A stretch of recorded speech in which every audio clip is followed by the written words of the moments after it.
If you like making some sensory bins for your kids or a sensory tray, or maybe you've never tried it and you want to get started, but you need some ideas and inspirations, this video will definitely help you with that.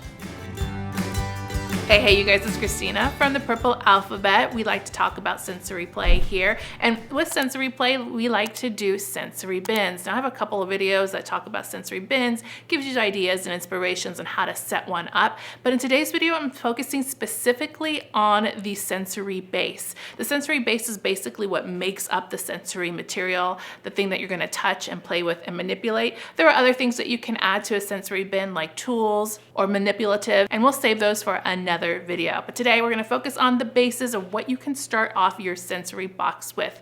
If you haven't never done a sensory bin before, definitely recommend watching this video that I'm going to put up here in the corner, because that one kind of gets your bases and what a sensory box is and what it's comprised of. But for this video, we're going to focus on some Dollar Tree bases, things that you can find at the dollar store that would make a really great sensory bin. Sensory bins are meant to provide sensorial input, so we're going to be looking for items that are fun to touch. You might have a sensory seeker who likes to touch things, who's always looking for that sensorial input, or you may have a child that's sensory sensitive and avoids touching certain textures. Just keep that in mind when you are shopping. I'm going to show you a variety of those textures as we go through the store. First off is the gift wrapping section, where you can find a huge supply of curling ribbon. Ribbon is a really non-threatening texture, and you can cut them up into smaller pieces and then make them into curly strings of ribbon. You can also buy them pre-made and just cut them up already. That's another option too. Or you can buy them in single spools, which you'll get a little bit more than what you would buy in the ones that are pre-curled for you. What I like about these is that they come in so many different colors and variations. So if you have a theme that you're doing, you can find one that's going to match that color-wise. And this is a really great reusable item. Also in the party section, look for the crinkle wrap. So this is decorative shred. It comes in several different colors, and it is a really quick and easy sensory bin filler. You can also make this your own if you have a paper shredder at home and shredding some scrap paper or construction paper that you might already have on hand. But you can get several different colors at Dollar Tree. This is one of the Purple Alphabet all-time favorites for sensory bin, and that is the decorative mesh. This can be found in the floral section, and it comes in all sorts of different colors, especially depending on the time of year. You'll be able to find some seasonal colors too. I like to cut this up into about 1 to 2 inch sections, and it will fill up a sensory bin pretty quickly. The texture is a lot of fun too, and definitely non-threatening. For sure a win on this, and I have this in every single color. Lots of people I've seen on Instagram will use artificial flowers as sensory bin fillers. Dollar Tree has a lot of options there. Although I haven't used it, just be careful that sometimes these flower bits will fall apart depending on how you cut it, and you definitely want to cut off any sharp bits left over from the stem. In the art section, a favorite sensory bin filler for us would definitely have to be the feathers. Now these are pretty small packages, so if you're going to fill up a big bin, you might want to check out some other stores for that. Cut up yarn can also be a really fun sensory bin filler. I have a cutting activity that I did, and I used the leftover yarn for a sensory activity too, so it's a good way to reuse that. And they also have some really fun textured yarn too. I really like the chenille that they've started to have for fall. It has a different feeling to it. It's super soft. A whole bin of this is just kind of fun to dig into and put your hands in. Also, you can do fabric scraps. Dollar Tree has felt and fabric that you can cut up and put into different strips or different squares and have all kinds of scraps in there. You might even have some of this already in your house from other craft projects. It's just a different texture that would make a great sensory bin filler. I really do like pom-poms. This has to be one of our favorites. At least one of my kids really liked the pom-pom sensory bin. Dollar Tree has different colors and styles in these, but if you really want to fill up your bin, the best bet on these is to get a huge bag from Amazon. I do like how you can put these in so many different colors though, so these are a really fun sensory bin filler. Another suggestion people do are beads. You would need quite a bit of beads. Beads are great for scooping and dumping. Dollar Tree has several different selections. You might want a lot more than what they have, in which case you need to buy in bulk in a different place, but if you have a smaller sensory bin, it would definitely work. I've used these pom-pom strips before just because they're shiny and fun. I just cut them them off the pom-poms and filled up a bin with them. Another good option, and they come in several different colors. I read online that people use silly string. I have never done this, but if you have, you need to let me know. Dollar Tree has a generic brand of silly string, so if you've played around with this in a sensory bin, tell me your experience. I am very curious about this. Cut up sponges from the kitchen section is a great one, even with dry play and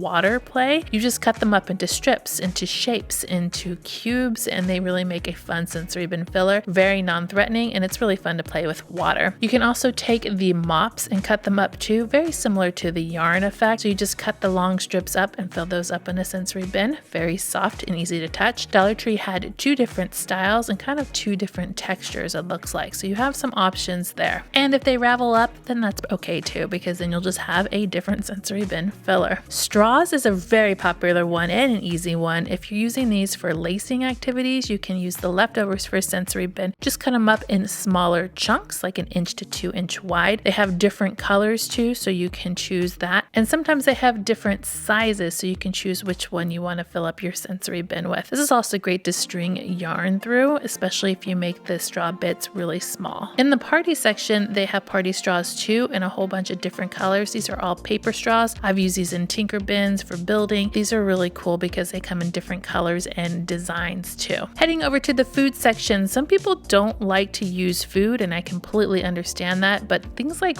rice or noodles, dried noodles, they're definitely going to last you a long time, and you're going to use them over and over again. I even know some people who use lentils and chickpeas too, and if you keep these dry, they're going to last a long time. I do think that rice tends to be much cheaper over at Walmart, so you'll probably need 1 to 2 bags of it in order to fill up a sensory bin. They even have some spaghetti and elbow macaroni, which is also fun for stringing, and with the spaghetti you can cook that and color it and then use that as a sensory bin filler. It's a different kind of texture and kind of fun to play with. Salt is also popular for salt trays. It's a Montessori activity where you write in the sand, but you can fill up a sensory bin with that. And then don't forget, Dollar Tree also has food coloring, so you can color your sensory bin materials like your dried pasta. It's a really good thing to have. In the spice section, I was looking for the colored sprinkles because I've gotten here before, but it turns out in most stores it seems to be over in the party accessories is where they have all of the cake baking supplies. So I found some packages of sprinkles. The rainbow ones are perfect for a sensory bin. My kids love that. Plus they have these new fun colors too. Couple boxes of these and you can fill up the bottom of a bin and use them over and over and over again. Plus it makes it taste safe in case some of these items go into your child's mouth. Some people like to use crushed up cereal, and they have that at Dollar Tree. I would stay away from any of the really sugary ones. So something like a Cheerios kind of brand crumbled up in a grinder would work really well because it doesn't have that sugary coating on it. I even recommend using stale cereal. So if you have some left over, it makes like a really fun kind of graham cracker dirt sensory bin. They also have the other ones, but like I said, they just get really, really sticky. Let's move on to messy sensory bins. Jell-O is definitely a messy sensory bin. You can also make them a little bit stiffer Jell-O if you remember like the Jigglers back from the 80s, 90s. And they have pudding, another messy sensory bin material. If your child is into it and you're okay with the mess, then that is definitely an option. Speaking of messy, shaving cream is another messy sensory bin material. I'm not a fan of it, particularly if it has a lot of fragrance in it, but I have used it before in the past for writing on a plastic picnic table. It can be a really fun, similar to paint feeling. The beauty section has cotton balls,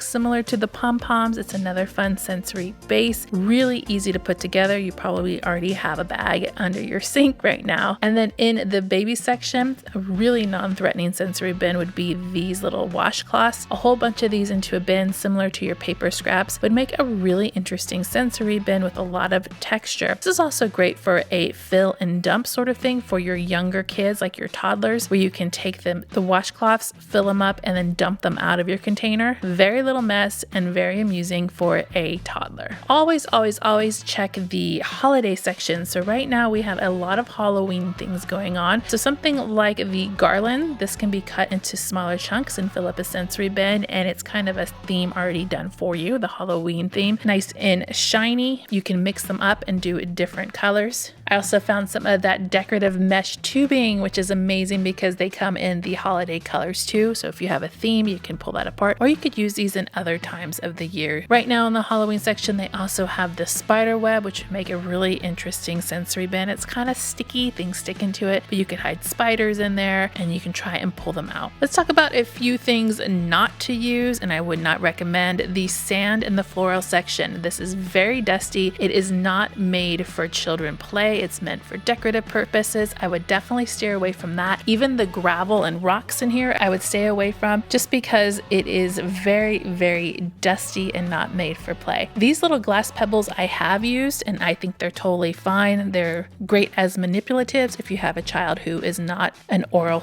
mouth seeker and putting things in their mouth. But the gravel and stuff, the sand, just stay away from it. It's a big mess and it's probably not safe to play with. Another big no-no are these. They look like the Orbeez beads and they are not meant for play. A big no-no on these, you guys. Get the kind that are definitely safe to play with. These are probably a big no. Also, just be aware of glass fillers like this. They're super pretty, but they got glitter on them. So if you're not a fan of getting glitter everywhere, I wouldn't recommend them. You can find smaller sensory materials like this package of foam or even slime, which are safe to play with, but they come in such small quantities. Get these elsewhere so you can get more for your $1.25. If you guys like this video, I'm going to put another sensory video up here on the screen for you to go check out and watch next. Make sure to click subscribe to see more videos like this and give me a thumbs up to show your love.